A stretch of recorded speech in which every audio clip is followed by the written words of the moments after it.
আসসালামু আলাইকুম গাইস। তো আমার এই যে মিঠি পিকাচুর বাচ্চারা, এটা হচ্ছে আদুরি।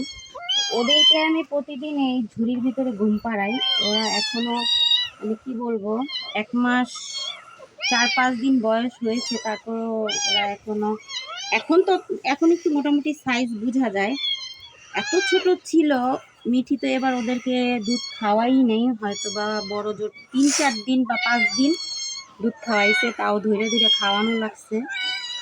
আর এই পর্যন্ত আমি এই বাটিতে করে দুধ নিয়ে ড্রপার দিয়ে তারপর ওদেরকে খাওয়াই। এই ঝুড়িটার ভিতরে ওদেরকে রাখি, এখানেই ওরা পেশাব পায়খানা সব করে।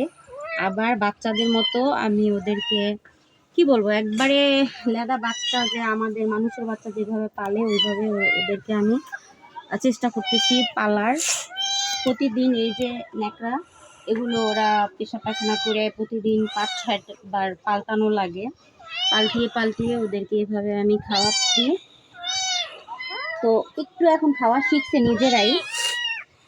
তো দুধ গোলায় খাওয়াই 2 বেলা, তারপরে আপনার গাজর দিয়ে, চিকেন দিয়ে, মিষ্টি কুমড়া দিয়ে, আলু দিয়ে একটা খিচুড়ির মতো করে তারপরে ওগুলো আবার 2 বেলা দিই। এভাবে 4 বেলা ওদেরকে খাওয়াচ্ছি। তো আপনারা দোয়া করবেন যেন ওরা আরেকটু বড় হয় তাড়াতাড়ি। আর এই 4জনকে আমি অ্যাডপশনে দিয়ে দিব। আমার তো বিড়াল আরও 2টা আছে, মিঠি তো চলে গেছে, মিঠি আর ফিরে আসে নাই। এভাবে করে ওদেরকে 4-5 দিন বয়সে রেখেই ও বাহিরে বাহিরে চলে যেত।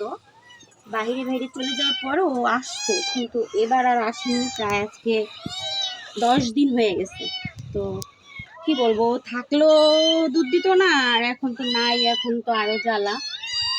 ওদেরকে এত শীতের ভিতরে খুব মাঝে বেঁচে আছে, এটাই মানে আল্লাহর কাছে লাখ লাখ শুক্রিয়া। কি হয়েছে বুটু? হ্যাঁ, এই তো হুম।